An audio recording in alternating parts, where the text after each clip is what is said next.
Good evening, everyone. Thanks for joining us. I think we've had apologies from councillors. Yes, I've had apologies from Councillor Stagg and Councillor Fuller. So I assume we're happy to accept those.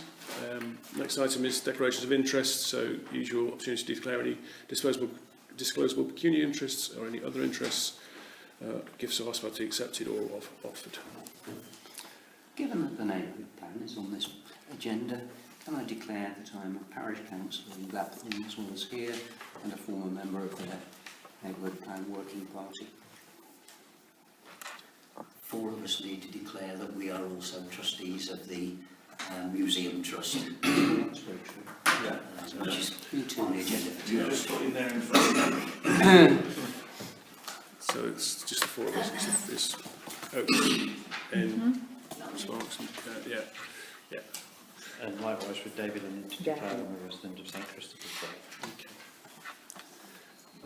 Okay. Next item then is minutes of previous meetings. So the proposition is to approve and sign the minutes of the full council meeting held on 19th of March.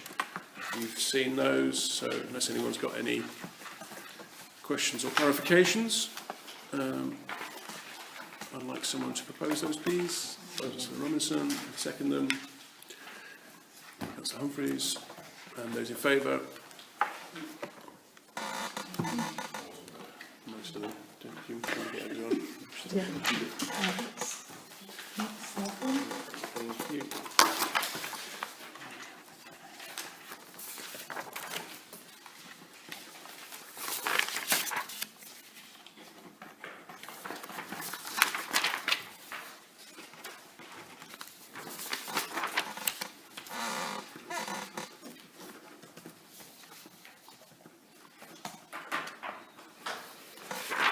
And similarly, we have the proposition is to approve and sign minutes of the neighbourhood plan full council meeting held 2nd of April as an accurate record. Again, you've seen those. So, Councillor Peels proposed those. Councillor Robinson has seconded them, and those in favour. Yeah, got them. Okay, great. Thank you. Right, next item: public participation from interested parties or members of the public. So, I think there's a couple of people who want to say a few words, is that right? No? Oh, sorry, I beg your pardon, I thought you were... Did you want to say, yeah? Did you want to? About the market? Mm-hmm. Yeah. I wrote to council asking if they would consider hosting a plastic-free market as part of specialist markets on Saturdays. I know that you do French markets and Christmas markets, etc. And I wondered if it was something the council would consider hosting in the future. Yeah, I mean, I think we've all had your letter, which was circulated before the meeting, so when we get to that point in the agenda, we'll discuss it. But, yeah. Okay. Has anyone else got anything they want to? Councillor? I'd just like to introduce myself as your new county councillor. So it's been a really busy 6-7 weeks, whatever it's been. It's obviously a big patch to cover, so I'm certainly doing my best to get to know as many people as possible. I'm taking a very proactive approach in terms of trying to get involved with lots of local groups to see what's going on. So up in the north, I spent quite a lot of time visiting the quarries and the hazardous site at Kingscliff, which has been really interesting. I think they were all a little bit wary when I turned up and expected me to be greeting them with lots of problems and issues. And I think when I said, no, I'm actually just coming because I'm interested and I'd rather actually get to work with all these groups before there's any issues, I think it just makes the ongoing communications a lot more transparent and a lot easier. Certainly up in Kingscliff, I've been doing a lot of work with Wild Places, which is a fabulous project that's been going on for about 4 or 5 years to open up the old railway line. Been planting lots of trees, lots of really good outdoorsy stuff going on there. Also been spending quite a bit of time trying to encourage 80 weeks at Underground in Kingscliff, which is a fantastic project that's been going on for about 12 years. It started very much as a youth project, and there are also links with Oundle, which we are looking to increase. Katie's been doing a fabulous job, but I think it's probably just timing to make sure that their funding continues, and I think maybe a little bit of enthusiasm coming in is something that's going to be really important. So I think within Oundle, I've met with Christina from Pleckham Fields, so I'm pretty much up to speed on what's going on there. I've also had a couple of meetings with guys from the county about the sale of the land, so trying to bring things to a head as much as I possibly can. As you can probably all imagine, it is a little bit of a situation where you spend quite a lot of time trying to actually get to speak to the right person, and then you think you've asked the right questions, then you slightly get sort of sent back and sent in a different direction. But I'm certainly, I want to persevere, so I don't give up. A little bit like a dog with a bone, and we'll keep going on these things. I've also spent a little bit of time talking to Camilla about Transition Oundle, which I think is a fantastic project, and we've been talking about lots of things, lots of ideas and lots of ways that I can support that going forward. Together with Tony, we've been talking about traffic issues in or around New Road, another meeting tomorrow. I think one thing I feel quite strongly about is that certain bottlenecks will always come up, there will always be issues on certain areas, and as much as we need to try and address those as much as possible, I do think we have to look at the bigger picture for the town, because the point that I made during our meeting, Tony's nodding, was that I would hate to fix an issue in one particular place, but then a month later, all we've done is actually move that to a different area. So I do think it's really important that whenever we are looking at issues, that we do have to try and keep as many people as possible happy, so that's certainly the way that I want to work. But what I'm trying to do is, where we've got issues, is to pull together as many groups as possible. I've been a district councillor now for 3 years, and one thing that I've found useful, especially with issues that have probably been going on historically, is that it's very easy to think, well, I'll contact the police and I'll see what the police response is. The police then say, well, actually, it's a highways issue. Highways then come back and say, well, actually, it's a district issue. District come back and say, it's a parish issue. So what I'm trying to do, where there are issues, is actually bring together, almost round the table, all the different parties, so that people can't actually fob each other off. And I have found that it doesn't always solve a problem, but I do think if there's then a good open dialogue going on, that everybody does feel that they are being communicated with, and it might start to get people talking and issues resolved. On that note, when I was elected, of course, Northbridge, the roadworks on the 605 was absolutely key, and I think we all felt the pain of that, whether it be sitting in the traffic jams on the 605, through the rack runs. The good thing, I think, and I hope everybody would echo, is that the new traffic lights do seem to be working really effectively. I was given a very technical description as to the fact that they would be very responsive, and they do seem to, with very few queues. See, the bumpers on the bridge, I think, are causing some people problems, and I have seen some far too big vehicles the last couple of days trying to squeeze through. But unfortunately, that really does come down to human nature, and unfortunately, we can't necessarily always police what people will and won't do. I haven't personally got any exact timescales for when the bridge works are going to start, but the last I heard was relatively soon. So let's hope that that's all on course. I've certainly not heard anything to the contrary, and then hopefully that will get things up and running again. I've also been to meet the head at Prince William. I had a really interesting hour down with her, and it was really good to talk to her about, obviously, the current issues at the school, any residual issues from the transition in terms of the tiers, and the issues that she was highlighting to me there were in terms of some buildings that they were waiting for the county to redo in terms of some new blocks coming, and then some slightly longer term plans in terms of a new sports hall and a hall for exams. So the responsible cabinet member at county, I have been in touch with her, and she has promised me that certain works will commence over the summer holidays. So again, I've made a very open offer to Elizabeth Dormer that if there are any issues going on there, if she just gets in touch, I'll certainly do my best to help. Apart from that, I think all I would say is that I'm very much here to listen. I can't promise to solve anything, but I will certainly do my best. It's very much an open door approach, and if there's anybody that wants to contact me at any point in time, very open to that, and I will certainly do my best. Thank you very much. Thank you. And sorry, apologies, I've got another parish council meeting now, so I'm going to have to whiz off if that's okay. Right. Can we ask you one question? Yeah, absolutely. I'm assuming as a councillor for Almondham District, you're going to be against the sale of Fletton Fields? I personally feel quite strongly about actually maintaining the next one. I would like to maintain Fletton Fields as a public. I know that Tom, our MP, is very much in favour of it, and I'm absolutely behind Tom, and I would like to support, and I've told Christina make that very clear. So actually I'm very much in favour of supporting Fletton Fields. Good, thank you. Thank you for coming. Absolute pleasure. And you will be on next meeting. And I'm afraid I will have to give apologies for the meeting next week. I already have a other work commitment meeting in, so I'm very sorry because I'd like to be in there, but I will come as much as I possibly can. It's nice to see Thank you. Thank you Thank very you, much everyone. indeed. Thank you.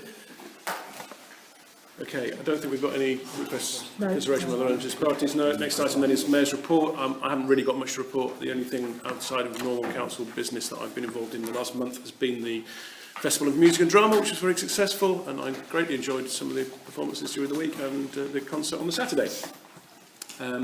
There's an opportunity for district councillors to say a few words. If you can make it shorter than our county councillor, that would be appreciated. Will be a few words. Thank you. We are at EMC very much in the middle of all the difficulties that the change of regime may bring at some time, whenever. It's all changing every day. Nearly all of our officers are involved in our own little Brexit, if you will, and they're working out the plans for the unitary as and when it can. So they've all been moved into that area rather than the actual normal areas they should be operating. So there's not a great deal coming out of there, and there's not much time to get new plans in at the moment, but we will in the future. I think that's all we should really say. We can undoubtedly say something else. Thank you, Mr. Mayor. There's little I can really add to what Bill has said. At East Northamptonshire Council, we're really doing two jobs. We're continuing to do our job of delivering the District Council's services, exercising our full duties and powers, while at the same time preparing for the new regime. Talks about talks between the leaders and chief executives of the four about to converge districts are taking place, but they are very much talks about talks. They will not be moving up into the third gear until the Secretary of State presses the button and says go ahead. Then, together with Corby and Kettering and Wellington borough councils, we'll be facing two ways. On one hand, continue to do the job, but also with the other three, functioning as a so-called shadow authority, preparing the main line of the future regime, so that all being well, we can move at a reasonable pace towards elections for North Northampton Unitary, foreseeably, fingers crossed, assuming the Secretary of State does press the button at a reasonable time, in April 2020, at which point we will disappear, and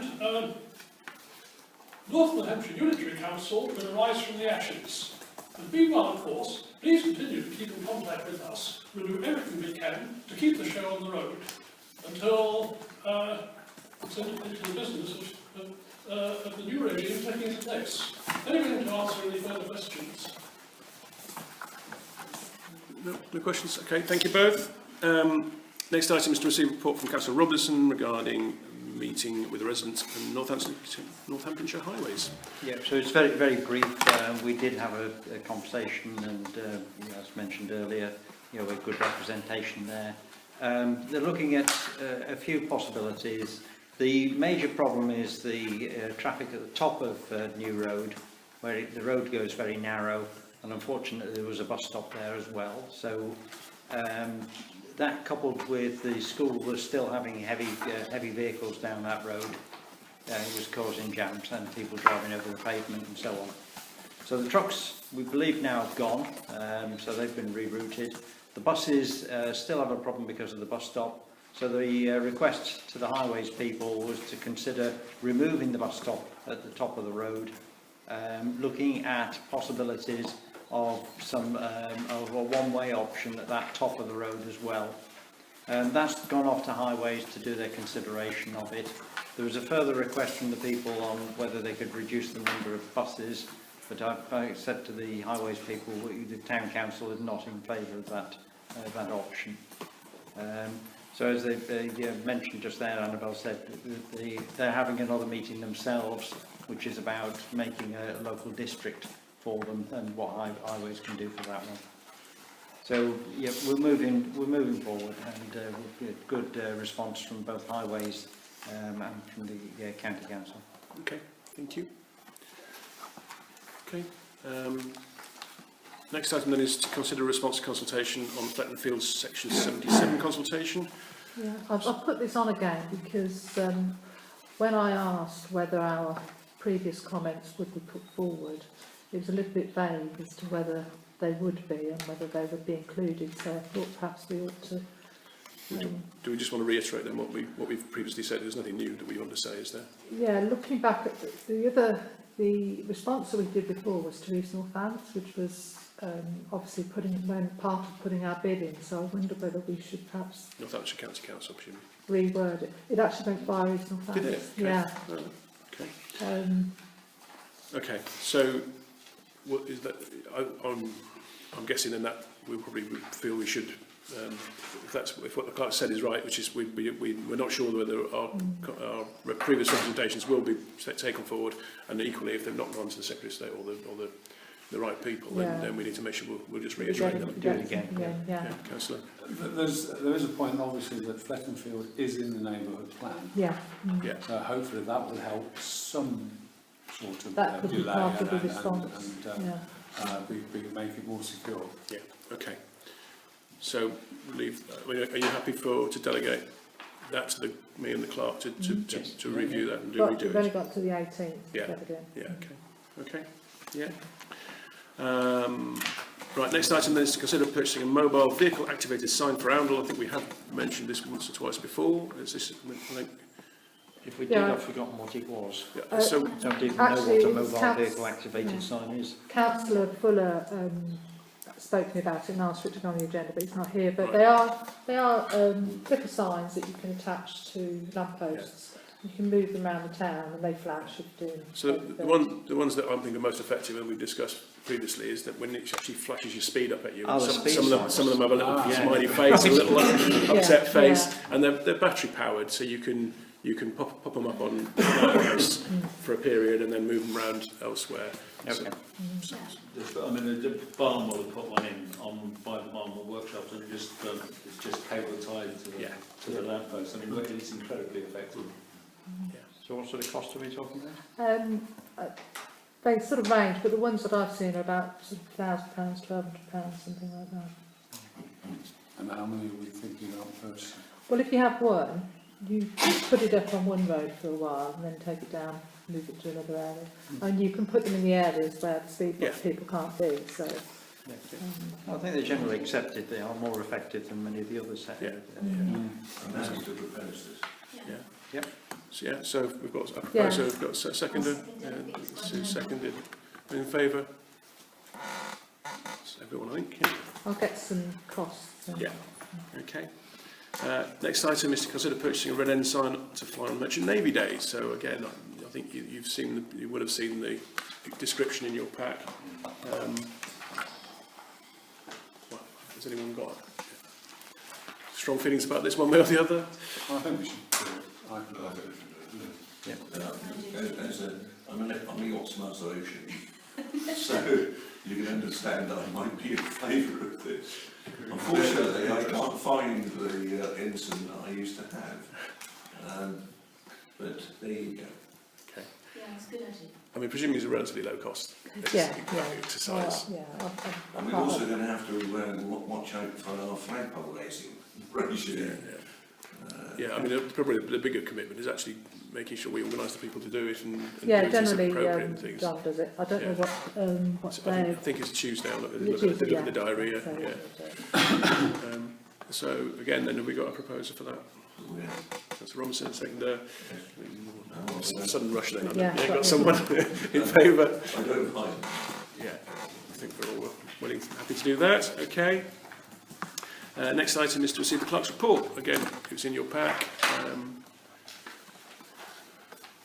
We're just receiving it. Yeah. Unless there's anything that anyone wants to clarify or So question. one of the things, the grip thing, I'm still trying to get clarification on yeah. it, but it does look like the decision to remove them was reversed by Highway, so we should get those back, those three away. Yeah, okay. And Snipe is on later, I think, isn't it?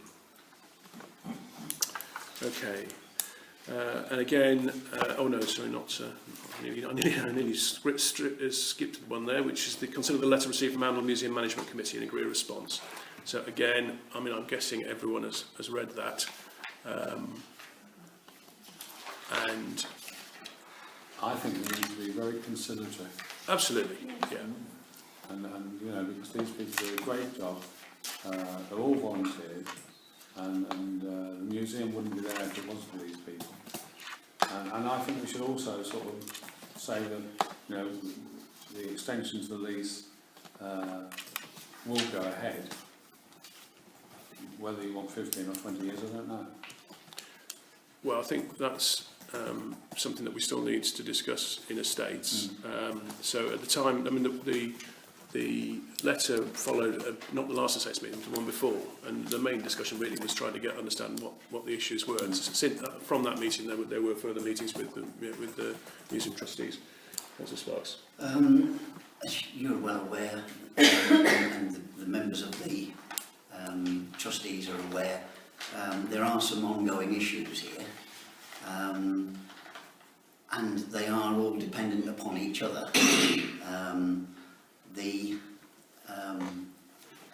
One of the things that they would like a new lease for, I haven't noticed, it was me that talked about 3 years left on the lease. It was 3 years left on the lease when I looked at it a short while ago, and I hadn't realised that another year has passed since then. But we've still got 7 quarterly meetings. We've only had one this year so far. 7 quarterly meetings of the trustees of the Museum Trust before the lease runs out, and we've got 19 estates meetings before it runs out. The last one being November 2020, because we don't have a December 2021. The lease runs out 1st of January 2021. So there's lots of time. The reason why they wanted a new lease was because they were talking about applying for a large grant. Now, it was only the last meeting of my term as mayor, so that's a year ago now, when Councillor Chesser said, well, let's get to the bottom of it. What is it that you want the large grant for? And they said to really redesign the museum and completely revamp things. But beyond that, at that meeting, they said they couldn't really tell us what it was they wanted to do. So at that meeting, and that, as I say, now is a year ago, they were asked to go away and produce a business plan. A plan of what they wanted the large grant for. The grant is obviously conditional on the lease. The lease is conditional upon therefore on the business plan. We have in the meantime been working on a new trustee because the old one prepared some 25 years ago, I believe, 23 years ago by Councillor Chappell, is now sadly in need of renovation. It's in one or two areas it's no longer applicable. So we looked at all the various options. I did a report on the various types of new deed that we could have, and came up with a number of options. And Councillor Chappell also proposed yet another option, which was very similar in operation to the way we run the Queen Victoria Hall, where the trustees are in fact the councillors, and they run the museum trust, and the management committee reports to effectively the town council trustees. On the night it was agreed that we go for an option which I proposed, that was that we become, and it's the option preferred by the management committee as well, so it's got universal, unilateral support, and that was that we go for a CIO, that is a charitable incorporated organisation. One of the big worries was that some of the trustees felt that they were personally liable. Right, can I just pause you there? I mean, this is all very relevant, but Yeah. I think it's really more for the estates. I mean, I think the main complaint, I mean, it's a letter of complaint that we received, and it's not about whether or not it's a grant. I mean, the relevant parts relate to whether or not anyone made disparaging comments about the age of members of the management committee, quoting from their letter, and the tone of the comments in the letter as references to do the council no credit. Now, I don't know if people have listened back to the recording of the meeting which they were referring to.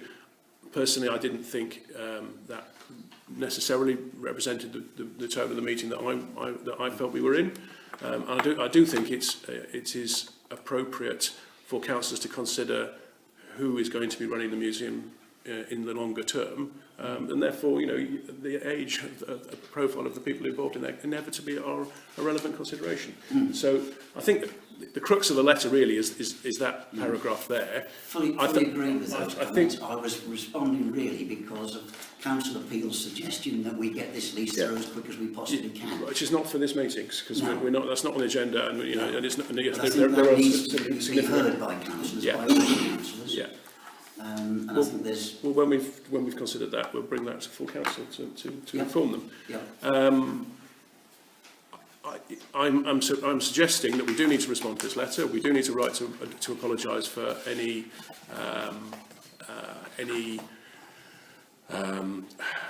offence that they feel has been caused, and to reassure them that we want to continue to be working in a constructive manner. I think that's all we need to recognise at this meeting. So, I mean, you know, we have to need to word it carefully. We do need to be conciliatory. We do need to consider their feelings and respond appropriately. But I do also think we do need to maintain our position that we do need to understand what the long-term future of the museum is if we're going to continue to substantially support it financially. Okay. I think you're right, that should come up in estates and the trustees meeting itself is not really for us to decide tonight. Yeah. So if people are happy, again, are you going to be happy to delegate that to the clerk and me to write that letter and to respond to the Museum Trust? Yeah. Great, thank you. Okay, we are receiving a briefing from East Northamptonshire Council regarding registered interest dispensations and codes of conduct. So again, just receiving it, it was in your pack. And just if anybody wants to have a look at their register of interest and see if anything's changed, they can do. And we'll look at the code of conduct at the annual meeting of the Town Council. Okay. And again, we're just receiving it, the information from East Northampton Council regarding Operation London Bridge. And again, there is a policy in place, and Town Council has its own policy in place on that. Do you want to review that in detail? Or? I think the policy's okay. There's just a few things that we've really got to think about, which probably won't necessarily be tonight. Just various things like, in the event of anything happening, I think we need to sort of liaise with the church and see what they're doing with regards to civic services. Right. Things like where we would have a place for people to lay flowers, and also having a condolence book. Yeah. So they're the things that can be discussed at another time. Okay. So we going to, is that something that council staff are going to do, or are we going to do it in a I think it may be a conversation with yourself, because it would be, or whoever is mayor, would be the mayor that probably would have to take a lead in some things. So, and then put something together and then come back. So we'll leave it for officers to review and discuss Yeah. with the mayor. Yeah, okay. Okay, next item is the... Oops, sorry. Sorry, no. I think we ought to get the Royal British Legion involved in this as well, because they know about this sort of stuff. I don't know much about running flags up poles and down the air and that sort of thing, but they're pretty good on that sort of stuff. Everything will come from East Northlands Council as to what we should do. I'm sure they will. Okay. I'm sure the school will do as well. Well, the schools, sorry, no. Okay. Next item is the request from a resident regarding plastic-free markets. So you've seen the letter, we've heard the words. I'd just like to say on that point, I have, I think, 4 or 5 times mentioned it in council about Elmville going plastic free, and I've actually approached several shops now asking them to convert from plastic bags to paper or sack bags. There are 1 or 2 shops that have already done that now, but there are other shops that are looking at the costs involved, because it's not a cheap thing to turn from plastic, because plastic is very, very cheap to buy and put a little bit in a carrier bag.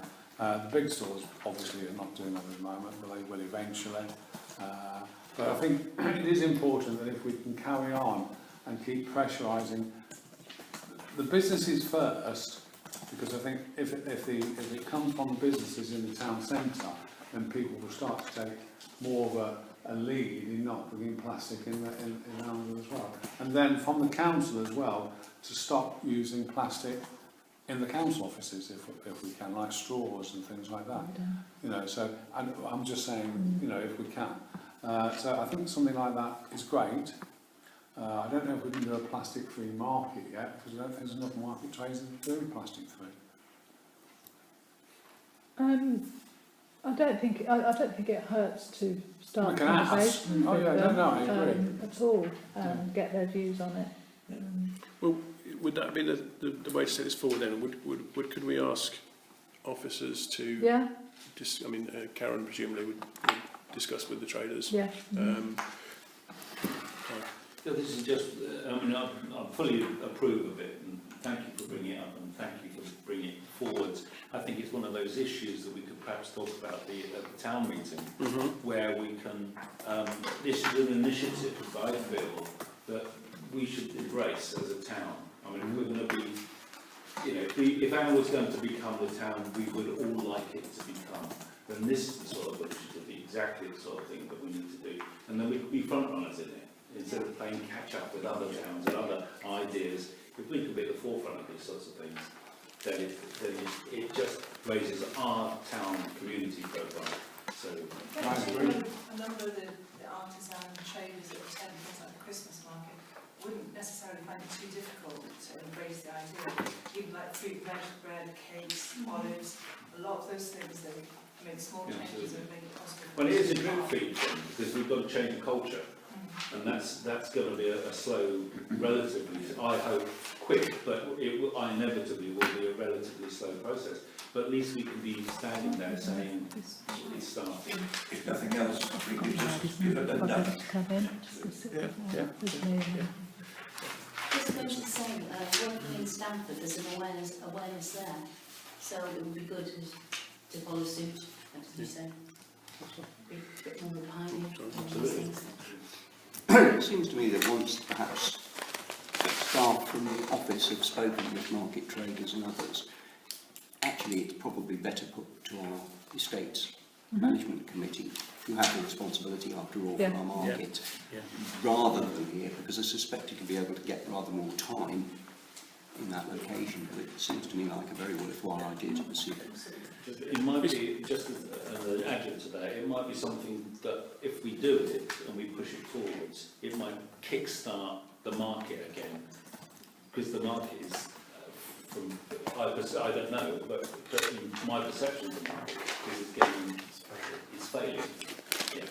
So it needs something, an initiative of some sort to reinvigorate it, so it's absolutely...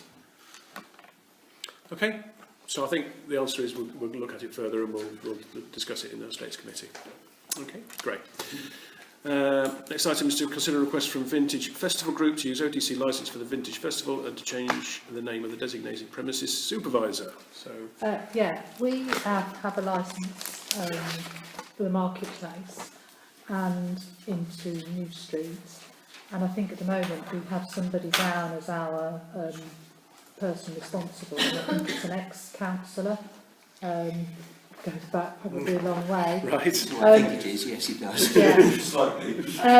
Anyway, I've had a conversation with Philip, Yeah. and he is happy to be, he has his own licence, so he's happy to be our premises supervisor Okay. and will come and give us advice. In return for if we allow him to use our licence Yeah. for their vintage fair. Yeah. I've spoken to East Northants Council, they've said that is okay, Yeah. so long as we're all in agreement. Okay. There will be a fee of £23 to change the name on the licence. Okay. But I think it's possibly a good idea that we have to do it anyway, amend it. Yeah. So do we need to formally propose that and approve? Have we actually spoken to the person who's the existing licence holder about his view? I Because I wouldn't want to haven't, upset him. but I've never spoken to him ever. So I don't even know who he is. I know the name and I've seen the name, but I don't know who he is. Does he even know that he's still the person designated? Is this, I know who the person is. Yeah. I don't know whether the intention is for this new person then to completely take it Yes, completely be our... over for anything on the Yeah. market. Absolutely anything. Any event in Queen Victoria Hall, Mm. anything, he will cover all of it. Mm. The person who is our designated licence holder holds 3 licences for us. They hold the one for the market, they hold the one for here, and they hold the one for Queen Victoria Hall as Yeah, well. it all comes under this one. He will do all of it. We take on all 3. Yeah. Mm. So who is the person that actually holds the licence at the moment? And it was before It's a Councillor member. Johnson. Yeah. Yeah. Oh, Just Len Johnson, yes. But he's prepared to come in and have a look through our terms and conditions to make sure we've got relevant information that we need to have on for all of our bookings, for all of our rooms. If he's really happy to do Yeah. it, it sounds like an excellent offer. Is our And licence? it could be Yeah. beneficial. I mean, we could, it could be another thing that kick-starts another thing. I don't think Len's going to have a problem with it. I mean, I don't have any contact details for him, so I would have... Well, I know him. we certainly do. Yeah, but I I served on, I served when he was the councillor. I can't see why he would have And any I issue. can't see that he'd have any difficulty with us at all. Mhm. And if he did have a difficulty with it, I can put his arm up his shoulder I think it's to get my general idea. we need to have someone who He'll be fine. we're working with, don't we? Yeah, so yeah. I think that makes much more sense. Do we need to formally approve that? Yeah, I think Yeah. so. So can I have a proposal then? Councillor Oakes, Councillor Clark, seconded. Those in favour? I think we've got one. Could I propose? No, I was put in favour, I was just slow raising the hand. Can I suggest, however, that we do at least send Councillor Johnson a letter of thanks for Yeah. Oh, yeah. having fulfilled that role for many years, albeit that he hasn't really been called on all that often to perform any particular function. Yeah, if anybody's got his contact details, I'll happily get in contact with him. I've got them. Okay. Good. Could you abstain? Abstain. Okay, then on to financial matters. So then we need to approve the bank reconciliation balance sheet for March. Bank balances are as noted. So once again, I'll give people a chance to raise anything that they may have questions about.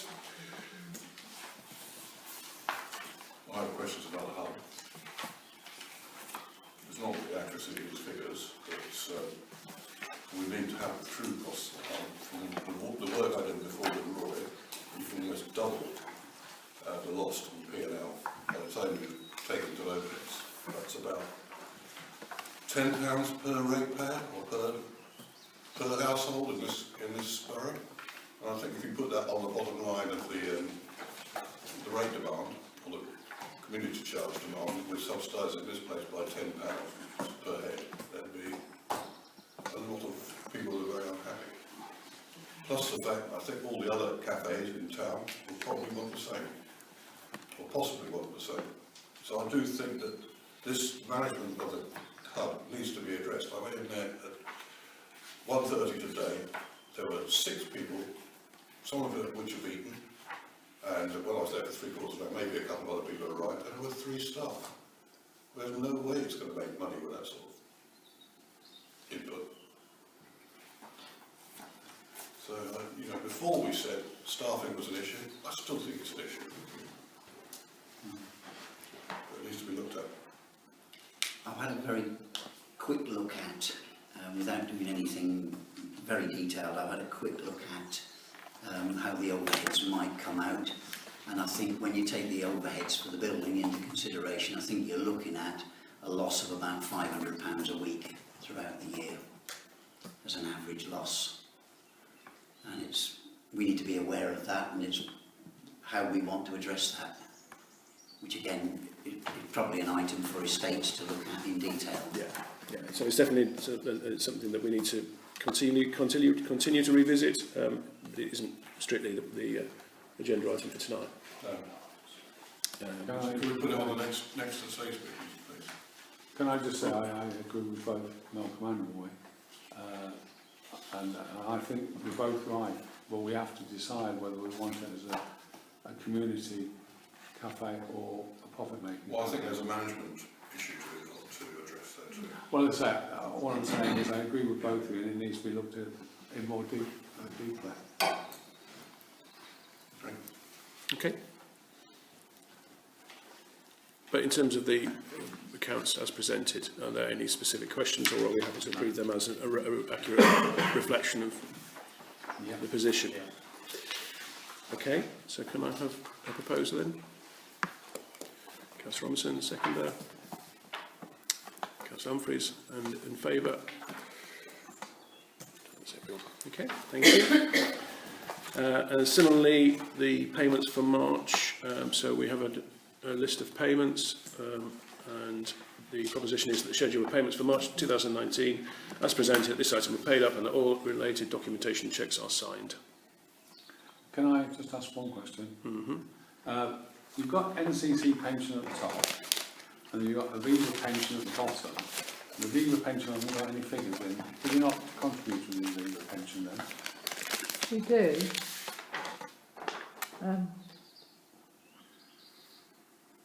I'm not sure why there isn't anything in there. To be fair. Might be a timing thing, mightn't it? Yeah, it might be a timing thing.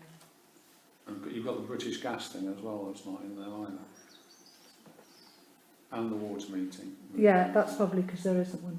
Oh, right. Okay. So we don't know how much the monthly thing is on the... Yeah, but if there's nothing there, it means there isn't anything.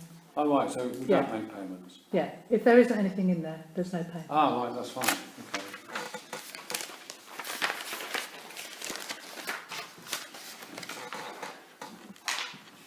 Okay, so are we happy to approve the schedule of payments?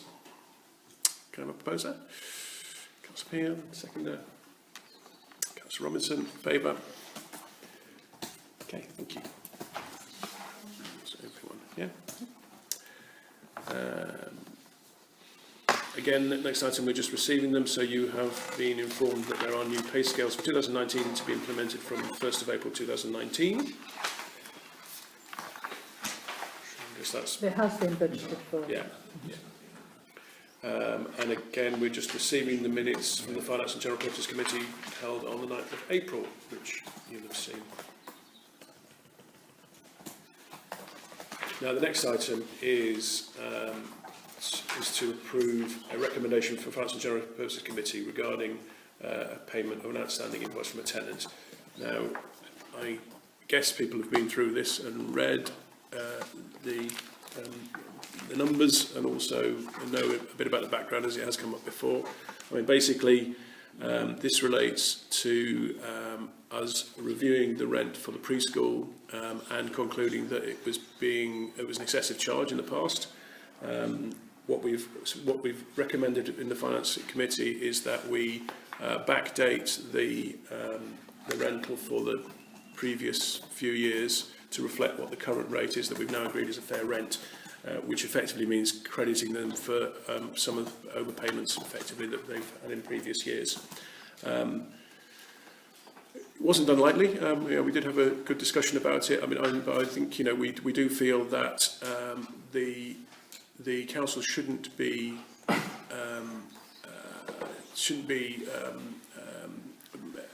putting the preschool in a position where the rent is giving them concerns and then they're struggling to pay when we've now agreed that the rate that we should be charging them has been revised back down to 5,000. So effectively it means we're effectively waiving their overdue payments to reflect those lower rates. So, sorry if I didn't explain that very well. I think people are fairly familiar with it. Oppose that. Yeah, okay. Okay, is everyone comfortable with that? Obviously it is a fairly significant financial impact, and I just wanted to make sure that you do understand why we've done it and what we're doing. Okay, so we've got a proposer and a seconder in favour.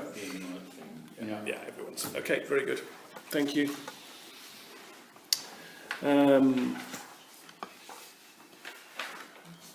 Next item again relates to an outstanding invoice from a tenant. Sorry, no, that's not the one. No. Sorry, I thought we were coming on to the other tenant, but we've sorted that, haven't we? Yeah. Yes. Okay. Okay. The next item, I know. Yep, I'm getting there. Don't worry. So the next item is the local government pension scheme discretions policy. So Emma and I both attended a fascinating afternoon telling us all about the local government pension scheme, and one of the recommendations was that we review our discretions policy because we hadn't done it for some time. It was out of date. So I can see that the clerk or her team have been doing the work in the background, and they've put forward a proposed new discretions policy for the pension scheme. I haven't changed any of our the Oundle Town Council policies, but you will just see where wording has been changed, and this is all the new policy that we've received, and various things where they've removed them. You'll see those highlighted in red. So I don't think it's particularly controversial or changes anything significantly, but it just really brings the administration up to date. Yeah. So I'm hoping so again that's quite out of date. Yeah. So again, I'm hoping that's pretty much uncontroversial and can be agreed.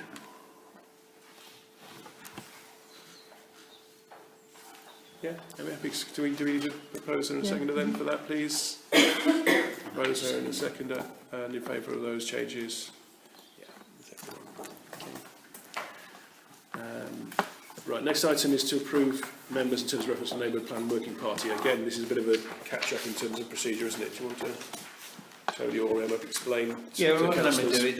When we brought the Neighbourhood Plan back into the full council, we left out, we've still got a working party over there and they had no terms of reference. Then we come up from Peter asking what the quorum was, and we realised we didn't exist. So this document, all I've done is edited the old one down to the simpler format.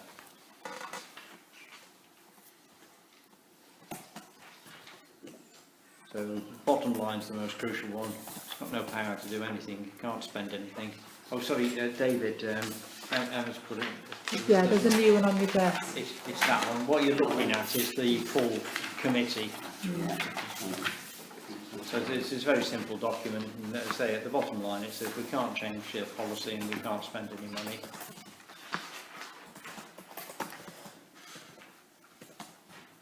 But it is just playing catch up since 2017 when the working group was disbanded. It didn't have any terms of reference. I think it's it's generally understood that working parties don't have spending plans. Yeah, and that's why it's not a big issue. Yeah, We just need to knock this one through, and then we exist again.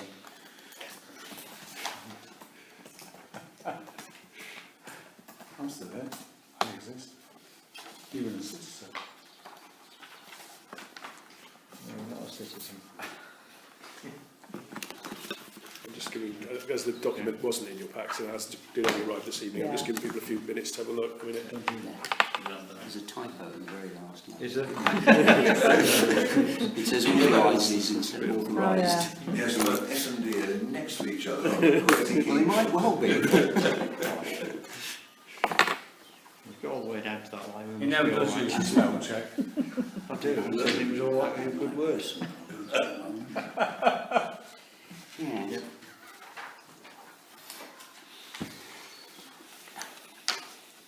Are you going to say it or am I? Are you?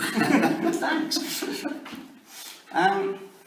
About 2/3 of the way down, it says, and I quote, "Work with East Northants District Council to ensure compliance / conformity of the final plan in parallel with the district strategic planning framework." Does anybody think that's actually possible?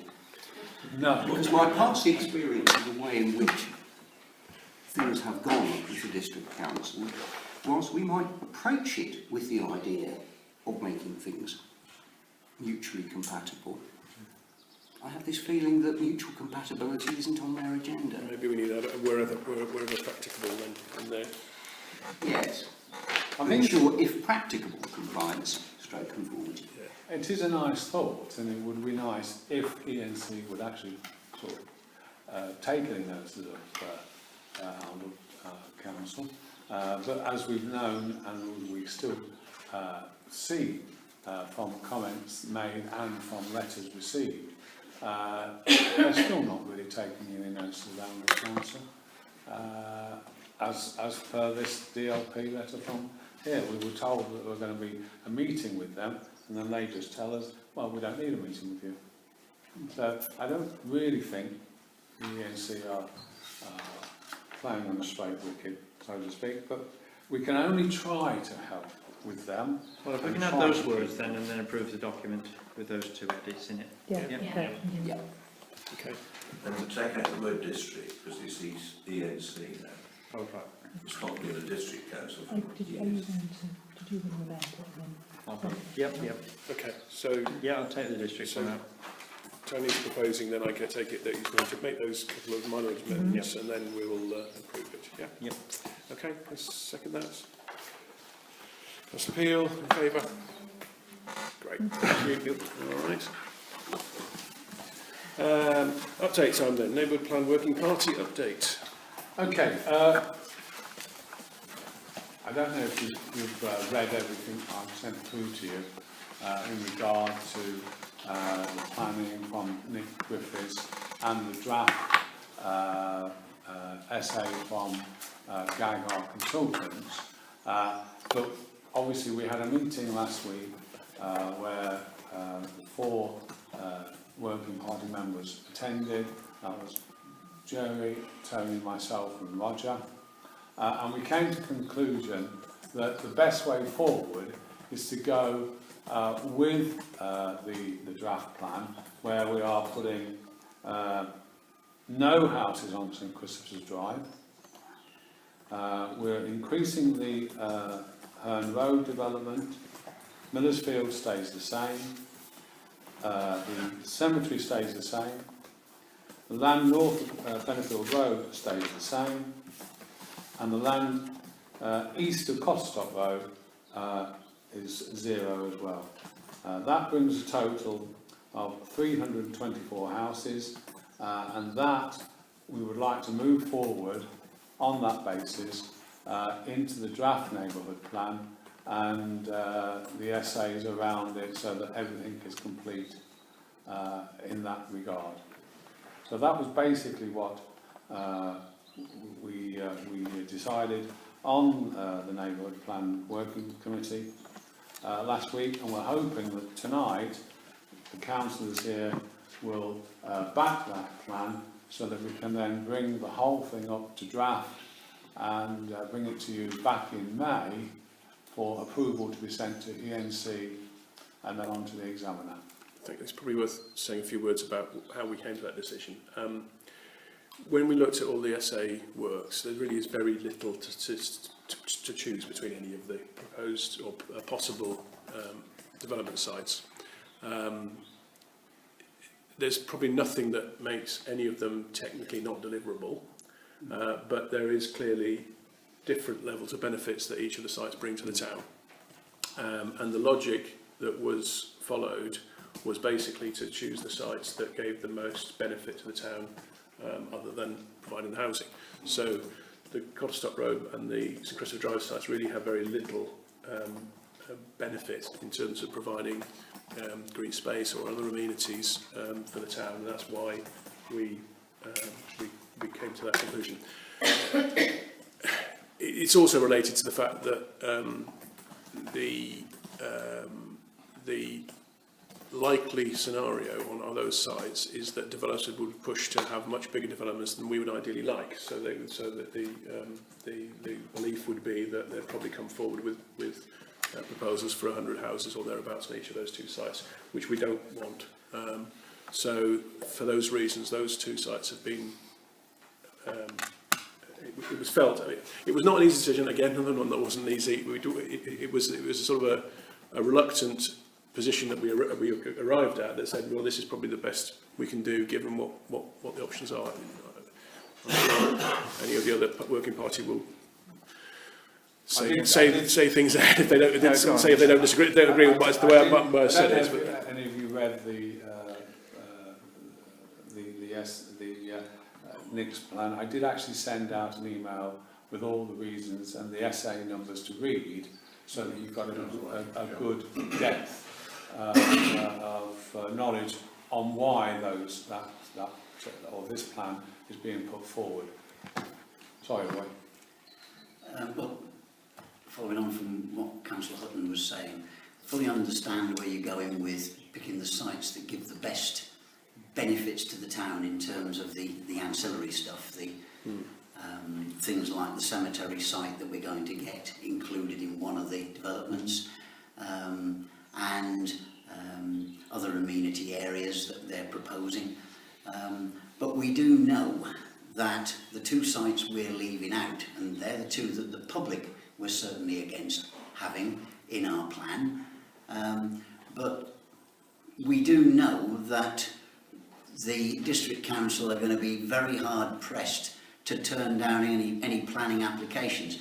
So although we're talking about 324, was it the number? 324, yeah. 324 properties on the sites that we've left in the plan, we do know that there is a real chance that we'll get 95 to 100 houses down St Christopher's Drive as well, and we'll also get 130 on Cotterstock Road, which the people of the town definitely don't want. And they certainly don't want 324 plus 130 plus another 95 to 100. I couldn't agree with you more, Roy. The trouble is we have two problems there. You're looking at 550 houses. Yeah, the problem we have is that if we start with Cotterstock Road, we're only allowed to discuss what's inside Oundle. Well, that's 130 houses, isn't it? No, That's including Glackthorne. And that's the problem. We cannot include houses that might be in Glackthorne, not in our plan. It's not allowed. I'm not convinced of that, because their original proposals were 140 within our boundary and another 60 on site A2, which was in the Glackthorne plan. Yeah, so they were talking 200 properties. But that has changed. That site is not in the local plan. No, it's not in the local plan either. But we do know, even if it's not 130, it's not going to be a huge amount less than 130 that will appear our side of the boundary, because we've got the lion's share of it. It's approximately 60 on our side and 80 on the other side. Sorry, 70 on the other side. So, but we can't plan for houses outside our boundary. Cotterstock Road, I So can't they're talking do 60 in our side, and they're now talking 70 in Glackthorne. Glackthorne. Yeah. We can't plan for houses within our boundary. No, we can't, because you see, one of the reasons that the neighbourhood plan failed last time was we had this big thing about, well, two things, about density Yes. and park development. Now the problem is, on both the sites that we looked at, St Christopher's Drive and Cottersock Road, is that if we said, okay, on St Christopher's Drive we want 45 houses, and on Cottersock Road we want 30 houses, that was the original plan, right? They then turned round to us and said two things, park development and density. They were the main reasons that the plan failed last time. Now, if we go with 45 and 30 again, the plan will fail again.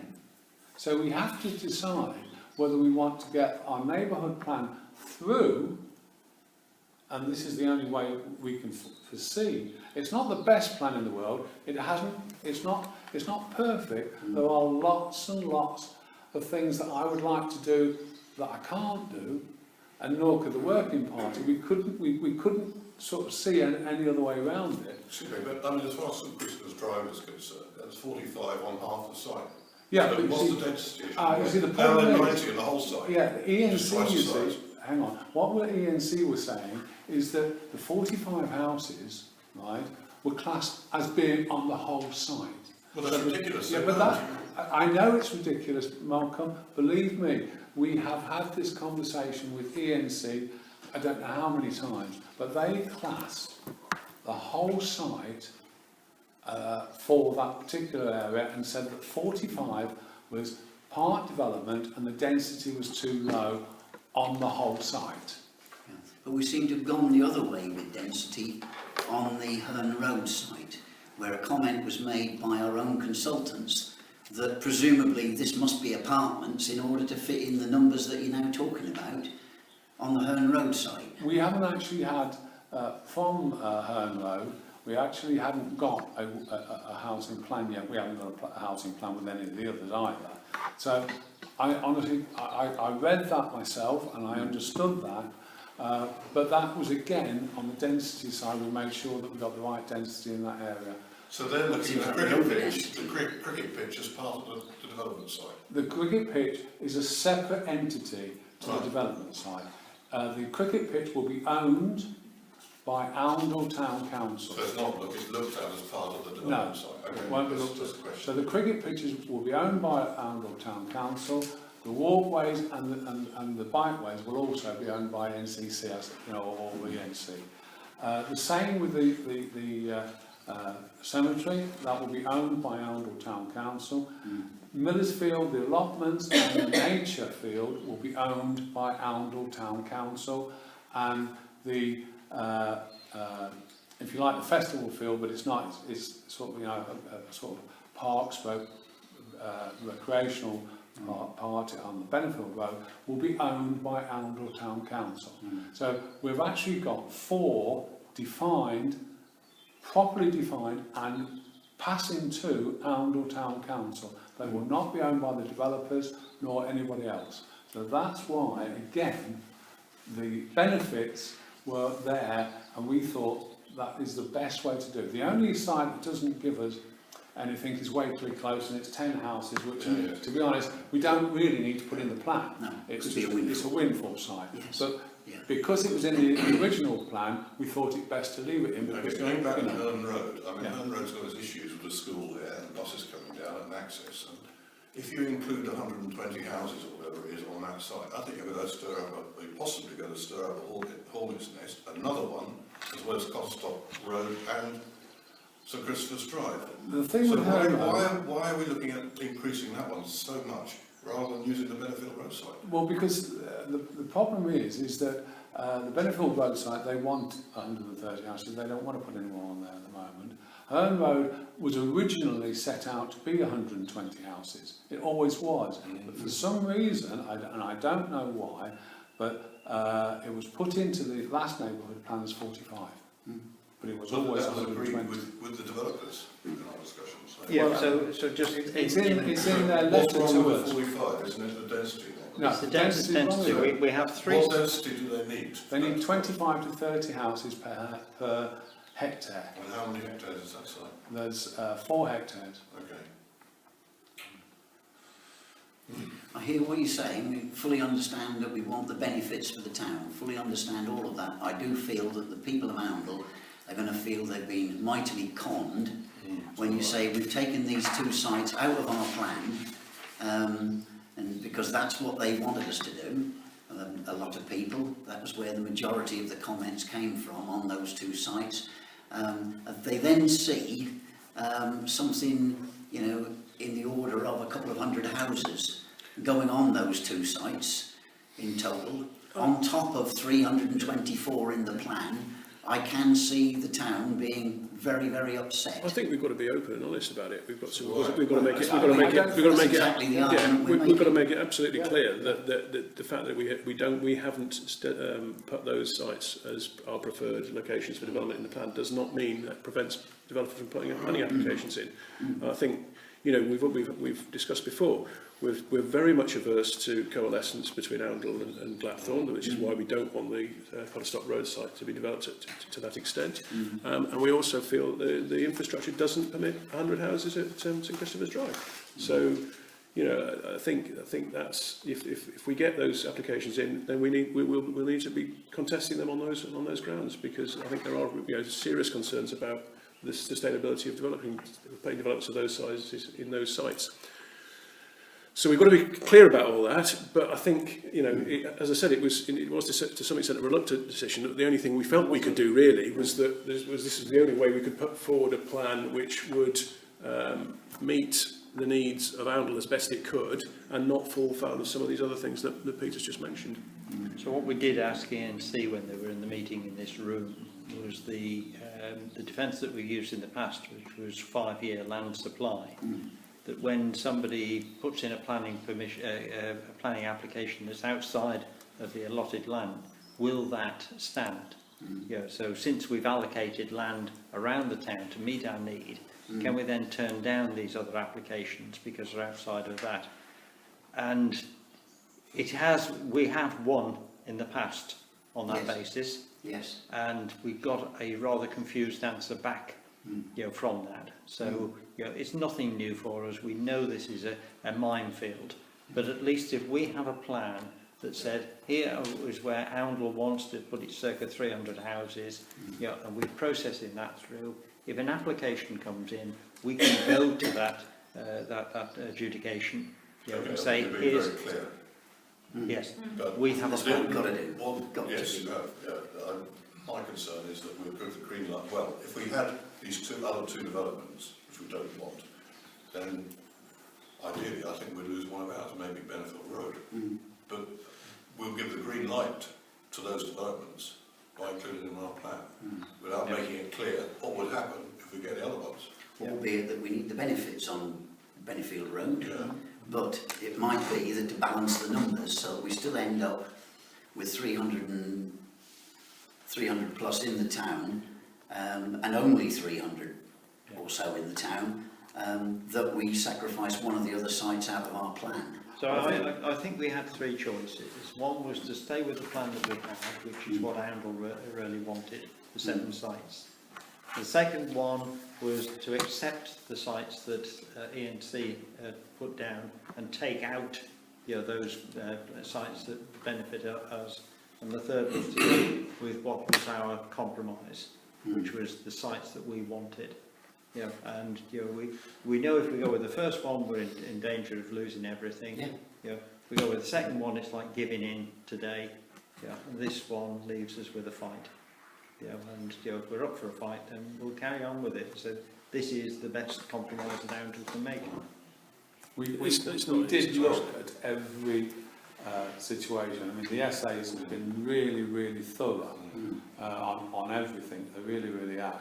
And if you look down, you'll see that St Christopher's Drive actually comes out worse than Herne Road, including traffic, road, etc., etc. But it's only 1 point. There's only 1 point between the two. But obviously, the biggest weighing there was then the benefits to Oundle. That's the best we could do. Well, you've been very clear. Thank you very much. It was hard, wasn't it? Yeah. So we'd like to get, we'd like to... Oh, no, we don't think anyone's like it. So the next town meeting, I hope you're going to make the issues clear here. Oh yes, I mean, yeah, it will be. And I think we've also got to be, you know, this is not a final decision, is it? This is a process. So the next part of the process is we'll go away and we'll redraft the neighbourhood plan. Yeah, along the lines we've just said. Yeah. We're going to come on to it in a minute. East Northampton are revisiting their site appraisals. So we've got this new DLP consultants coming in, and you've seen their letter. Their brief is to do a comprehensive reassessment of the site assessments, and we're hoping that we'll be involved in that conversation, and we can explain how, you know, effectively they're repeating the work that we've done. So it'll be the third or fourth crack the consultants have had at coming up with an assessment for Oundle, because ENC's I've got their name, the first set of consultants did what we thought was a very poor job. ACOM, yes. ACOM did what we thought was a very poor job. We've now got our assessments, and then this DLP crowd are going to come and do another one again. So there is still potentially some iteration to be done between us and ENC in terms of getting a compromise that we're all happy with, we hope. If you want a career for your children, it's as planning consultant. They'll always earn a lot of money. Okay, so I think we need to formally approve then that we're going to crack on with producing now a new draft neighbourhood plan for your approval, so you'll still get a chance to approve it, but based on the lines we just said. So, well, just then, based on time, we would like to obviously put this up at the town meeting next week. So you know, essentially, it's what you've heard today is what we want to go out to the public with. Yeah. So can I propose it then to Councillor Peel, and seconder Councillor Clark, and in favour? I will abstain for this one. Reluctantly. Yeah. So we've got the reluctant town. We've got 1, 2, 3, 4, 5, 6. I think six approved. I think. 1, 2. 7. Did you have your hand up? Yes. 2, 3, 4, 5, 6, 7, 8. More than that, okay. It's okay. I'm abstaining because of the same. Yeah, I understand. Yeah. Thank you, Jonathan. Appreciate that. Okay. And we've alluded to already. I mean, you've seen the letter from DLP. We're just receiving it. Sorry. So I was just, Yeah. I was just Oh, you were asking saying, you yes. something. Yeah, we are going to follow up their invitation to talk to them, so we'll be doing that. But Any Sorry, I'm just going to say, as soon as I found out that these people were involved, I must admit I emailed them in a personal capacity and asked them whether they would be willing to take on board any further input, to which they politely told me no. Okay. Because we have 3 tonnes. Well, because they say they've already had all of the input that went in for the consultation as extended. And I can understand on one level why they might want to resist that, because otherwise it's going to keep on coming through and make life difficult for them. By the same token, this process is still going to evolve, essentially, without there ever being any proper discussion between ENC on the one hand and us on the other. Well, that's why we asked for the meeting with DLP, and we asked that ENC were present in that meeting. You know, that we want to give them one briefing from both of us. Yeah. I was going to ask, is there any sign of the meeting yet? No, I don't know. I'm not aware of no. So we've had the letter now from DLP. They do say they would be happy to meet with us. So I think we need to take up that invitation, and if we can involve ENC in that meeting as well, that would be good. We have written to them already. I don't know. I haven't. Okay. Moving on then to planning matters, or to receive minutes from planning committee. Thank you, councillors. So we're just receiving the minutes from the planning committee held on the 2nd of April. So if there's no anybody's got any questions, let's move swiftly. And similarly, we're receiving these minutes from the Estate Management Committee meeting on 26th of March. Again, if there's no questions. And then we're now moving on to the Snipe Meadow Boardwalk. So we've closed it off Yeah. as well as we can, but whilst John was closing it off, he closed it at one end. He was just closing the other end. And the person walked out from that end with their dog. I mean, it's very difficult to stop Yeah, of course people. it is. But I mean, it's whether we want to take it up completely or whether we continue with the, you know, it's closed off due to being unsafe. How much are we talking about for repair of the current damage then? I haven't looked into that yet Right. because it looks worse than the last time. I think we spent about 3,000 on the time before. We did. And it's whether we're very close, I think, to securing the planning permission for a new one. Yeah. Whether we wait and put that money towards that. Mm. So It's probably, yeah, if in the meantime, if we want to take it up, but what would be a concern then is if people still try to walk across. I think if we've done everything we can to sign to say that it's damaged, and, Yeah, and that we will, you know, we're waiting approval to do a comprehensive refurbishment in the future, then the people know. Yeah. We told them they can't go on there. If they then go on there and fall down an hole, then it's, you know, we've done everything we can. What sort of signs have we got up there? Well, we've taped it off with cones and we've got a sign saying please do not walk on here as it is unsafe. Right. But people are walking on it. I mean, it's all very dry at the moment, so, and half of it is only about that far up from the ground. It's only when you get down near to the water that you've got a bit more. I suppose we should offer free armbands. We have to make it very, very sure to the public that it is an unsafe. Yeah. Because last time, before the last set of repairs, there was sort of vigilante groups going down there and putting their own planks down. Well, so, yeah, somebody has. I mean, they And have. they're Put, doing it regardless. yeah. So the signage is crucial because people will still repair it. Yeah. Can we not put a great big sign, danger, unsafe, do not use? We have got signs and cones and taped off. Do you want to put something in there to advertise the thing? Could do, yeah, if you could, yeah, Just so that would be there's also good. evidence of Yeah. absolutely. And for information as well. I think that's crucial. I mean, I can get somebody to have a look at it because I mean, we're not going to be able to turn around and use them in the next. My feeling is we're going to have to pay for the money Yeah. to repair it.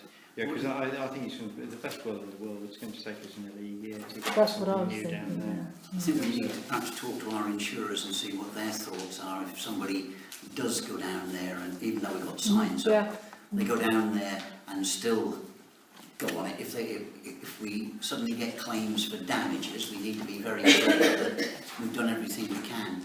And if the insurer says we need to take a section up at each end, leave the middle in place, but take a long enough bit out each end so they can't put some planks across, then that might be what we have to do. But it might be worth asking the we'll do it. WPS, the brokers, Yeah. ask them for their advice on what we must do to avoid liability.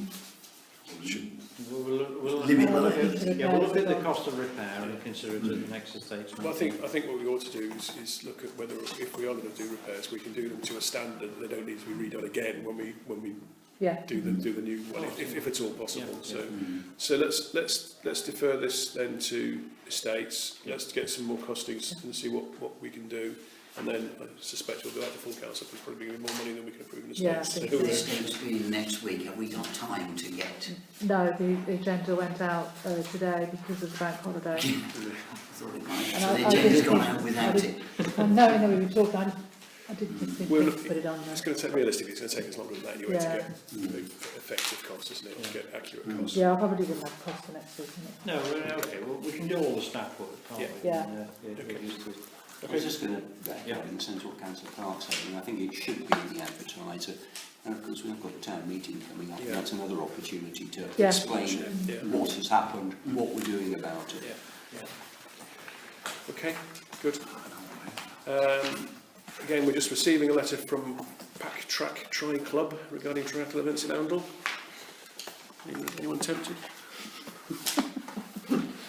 I can do the bike and the running.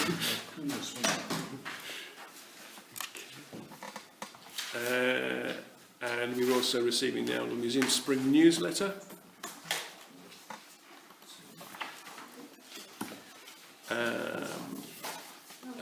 And again, we've just got, for your information, Personnel Advice and Solutions March newsletter employment law update. That was exciting. So I'm sure you've had a good old read of that. So, final item, then any other relevant matters for report only. So, Well, did you did- two have one? Yeah. Did you have one? I was just going to comment on, and I've not been in town for the last 2 days, the war memorial, damage to the paving. So I guess that's a highways issue. Yeah, Roy's Yeah. already War got memorial one on is it, haven't we? completed. Oh, well, it's sad, so I've not been in town, so they're repairing it, thank you.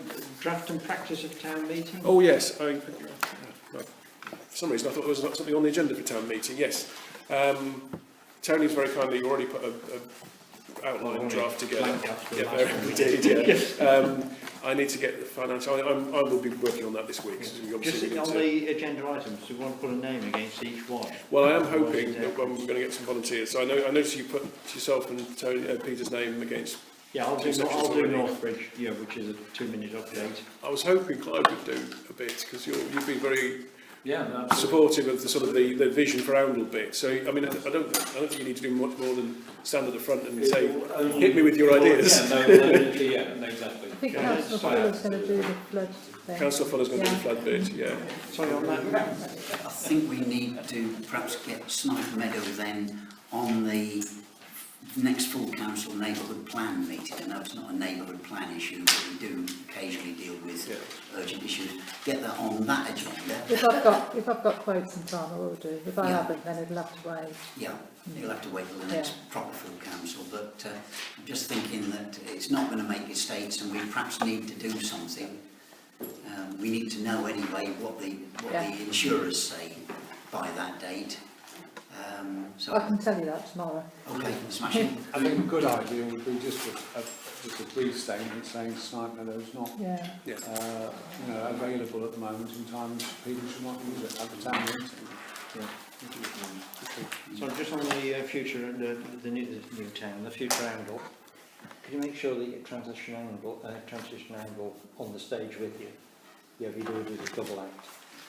Yeah, I mean, I can see the same sitting there in Glenfield. I mean, you've got a bit on there as well. The invitation to have a table with a display board. Oh, good. Yeah. To make a presentation. Yeah, they've got. I think the fact that there's a presence there keeps it alive and keeps it going. So I think that's important. I mean, what we're trying to do very hard is keep the presentation element as short as possible. So I'm going to try really, really hard to make sure that people are not standing up and speaking for more than an hour. And there's lots of opportunity for people to feedback and try and keep the whole thing to a reasonably digestible time frame for people, yes. Did you want to have a little practice, like saying here or something? Either on the day or the day before. I'm thinking that would be an excellent idea, but obviously it depends on people's availability. Let's get the emails going in terms of getting the presentations up and shared, and then whether it's we can get everyone together or whether we do it with individuals at different times. Yeah. I'm just confirming what time we can get into the church. Right. But maybe we might be able to get in there a couple of days before or whatever. Although I think technically we've only really got one day next week. Yeah, I think we'll. Before the end. So. We have to have tea and coffees afterwards. Yeah, I'm doing that. You're doing it. Well, You're on the Nest Cafe, are you? Yeah, it is going to be a little bit like that, yeah. All right, but I'm having, it's going to be. Yeah, but they're providing the cups and stuff like that. Well, no, they haven't got Can I cups. close the meeting before we discuss teas and coffees anymore? Are we all done then, people? Yeah. Excellent. Thank you all very much. I'll close the meeting then at whatever time it is. 8:54. 8:54. Okay.